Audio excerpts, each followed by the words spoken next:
हर दिन किसी न किसी इतिहास से जुड़ा होता है और कुछ न कुछ सिखा कर जाता है। ऐसे ही भारत के इतिहास में एक ऐसा भी दिन था जिस दिन खून की नदियां बही थीं। वो दिन था 13 अप्रैल 1919, जलियांवाला बाग हत्याकांड। आज हम इस वीडियो में बात करेंगे जलियांवाला बाग हत्याकांड की पूरी कहानी की। अगर वीडियो पर नए हो तो वीडियो को लाइक करके चैनल को सब्सक्राइब करें। तो बिना देर किए वीडियो स्टार्ट करते हैं। जलियांवाला बाग हत्याकांड एक ऐसा हत्याकांड था जिसे याद कर लोगों की रूह कांप जाती है।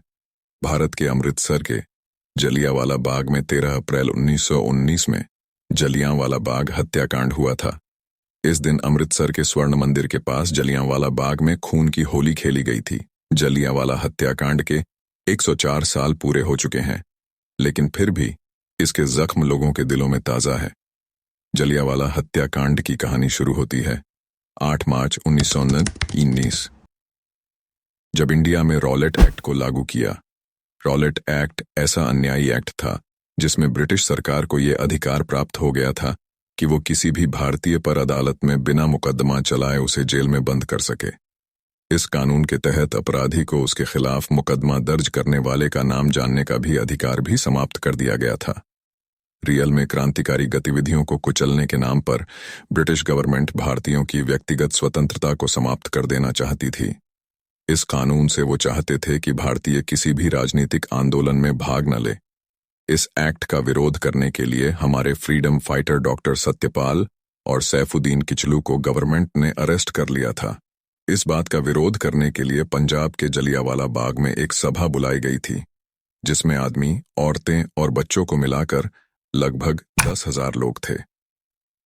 अप्रैल को पंजाब में बैसाखी का दिन था, जो पूरे साल का सबसे ज्यादा खुशियों से भरा दिन होता है। लेकिन वहां के लोगों को कहाँ पता था कि यह दिन उनकी जिंदगी का सबसे दुखी दिन बनने वाला है।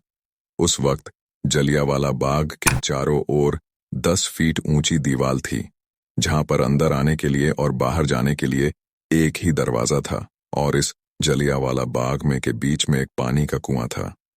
उस वक्त British military officer General Reginald Dyer को इस सभा का पहले से ही पता था।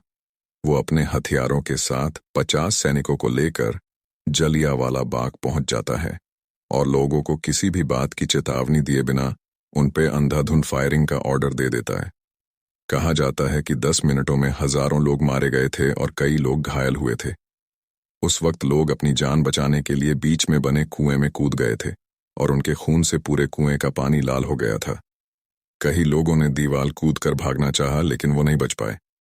आज भी इस हत्याकांड के निशान जलियांवाला बाग की दीवारों पर देखे जा सकते हैं।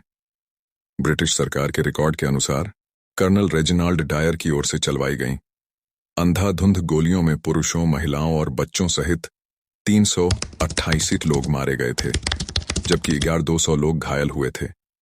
लेकिन असलियत में इससे ज्यादा लोग मारे गए थे।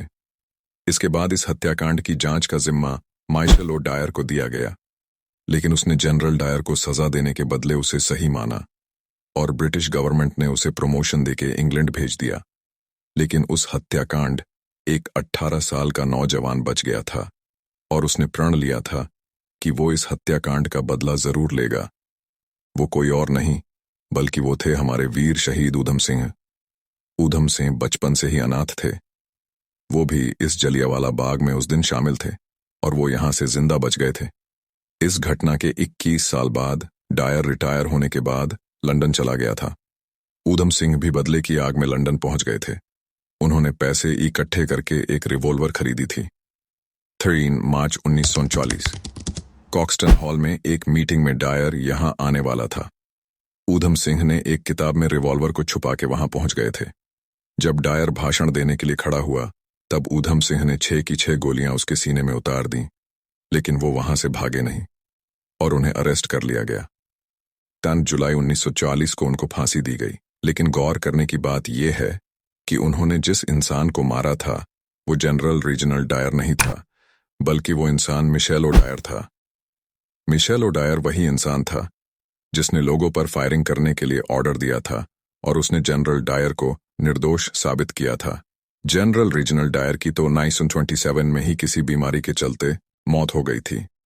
ऊधम Singh England general Reginald Dyer को नहीं बल्कि माइशेल ओ डायर को मारने आए थे। ऊधम सिंह के अरेस्ट होने के बाद उन्होंने अपना केस मोहम्मद सिंह आज़ाद के नाम से लड़ा था, जो हमारी इंडियन यूनिटी को डेडिकेट करता है।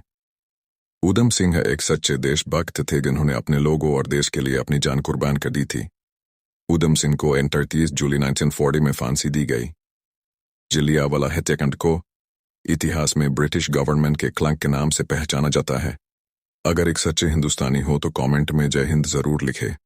अगर वीडियो अच्छी लगी हो तो वीडियो को लाइक करके चैनल को सब्सक्राइब कर दे। मिलते हैं अगले वीडियो में, तब तक बाय बाय।